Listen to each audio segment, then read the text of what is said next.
नमस्कार मित्रों, आप सभी का हमारे चैनल जय गुरुदेव उत्तराखंड में हार्दिक स्वागत है।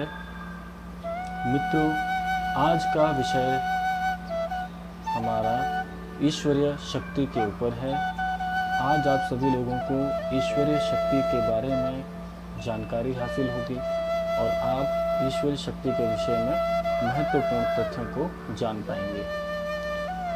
तो मित्रों, ईश्वरीय शक्ति के बारे में जब हम बात करते हैं तो सर्वपूर्व हमें यह जानना बहुत ही आवश्यक होता है कि ईश्वरीय शक्तियाँ क्या होती हैं और इसे कैसे प्राप्त किया जा सकता है। मित्रों, वैसे तो ईश्वरीय शक्ति को प्राप्त करने का सबसे सरल मार्ग है हमारी दृष्टि पर अपना नियंत्रण होना।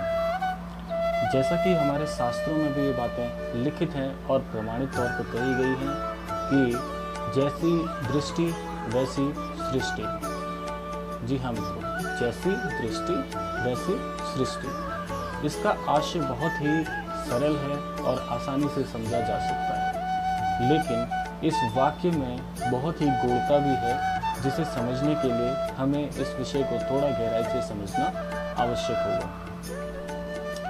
मित्रों, शास्त्रों में इस बात पर जोर दिया गया है कि हर व्यक्ति जो इस संसार में जन्म लेता है वह अपने साथ दृष्टि और द्रष्टव्य और इसके अलावा चीज़ों को देखने का उसका अपना एक अलग तरीका होता है, वह जन्म लेकर पैदा होता है। मित्रों, हम जानते हैं कि इस संसार में मनुष्य के अलावा काफ़ी प्राणी और काफ़ी शक्तियाँ भी हमारे साथ में विचरण करती हैं, निवास करती हैं और उनका अपना एक अलग अस्तित्व इस संसार में मनुष्य की भांति होता है। तो मित्रों, सृष्टि को देखने का जो नज़रिया मनुष्य अपनाता है वह इस संसार को उसी तरीके से देखता है, समझता है, वह इसके तथ्यों को प्राप्त करता है। ईश्वर तक जाने का मार्ग वैसे तो बहुत ही सरल है, लेकिन इसके लिए जिन तरीकों का या जिन तथ्यों का या जिस अध्ययन पद्धति का अध्ययन करना होता है वह थोड़ा सा जटिल हो सकता है। लेकिन मेरा मानना है कि अगर लगातार प्रयास किया जाए, अध्ययन किया जाए और चीज़ों को बारीकी से समझा जाए तो आसानी से इन चीज़ों पर विजय हासिल की जा सकती है। तो मित्रों, सबसे पहले हमें दृष्टि के बारे में समझना होगा कि दृष्टि क्या है।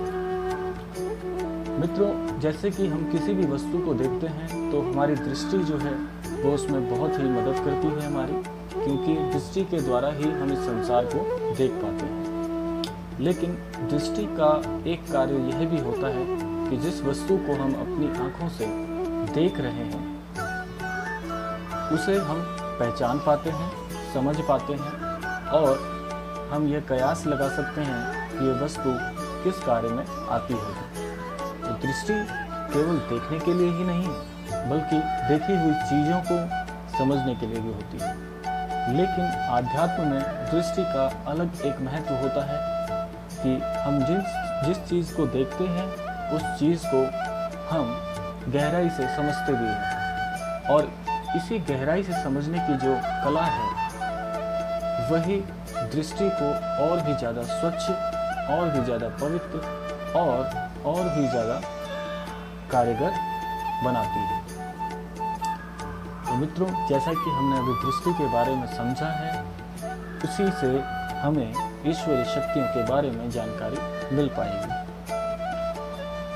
मित्रों, जैसा कि हम देखते हैं कि संसार में काफ़ी सारी वस्तुएं, काफ़ी सारे प्राणी निवास करते हैं, तो हमें उनका चरित्र, उनका अंग्रेजी में अगर कहा जाए तो नेचर शब्द का इस्तेमाल किया जाता है। तो उन चीज़ों का नेचर समझना, उनका अस्तित्व को समझना ही दृष्टि का बोध और दृष्टि के जो तथ्य हैं उससे हमें अवगत कराता है।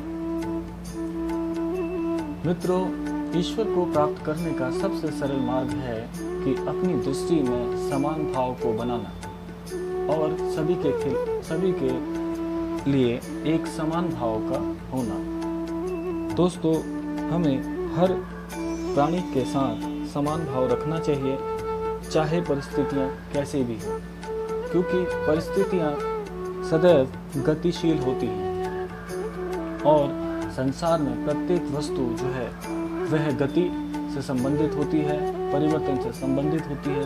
संसार में परिवर्तन समय की तरह कार्य करता है, क्योंकि परिवर्तन ही जीवन का सबसे महत्वपूर्ण बिंदु है। जीवन में अगर परिवर्तन ना हो तो समान भाव भी नहीं हो पाएगा, क्योंकि अगर परिवर्तन ना हो तो समय भी इस सृष्टि में कार्य संपूर्ण नहीं करा सकता है। हमें इस परिवर्तन को पहचानना होगा, इस परिवर्तन को समझना होगा। अपनी दृष्टि के साथ साथ हमें इस परिवर्तन को देखना होगा, तभी हम इस मन के भाव को समानता के साथ जोड़ पाएंगे।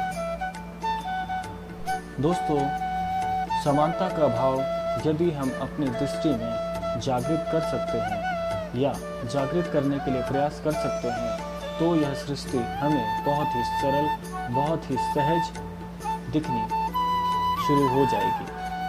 और ईश्वरीय शक्तियों को प्राप्त करने के लिए प्रथम चरण समानता का भाव, जो कि दृष्टि में हमें जगाना होगा, यही होता है।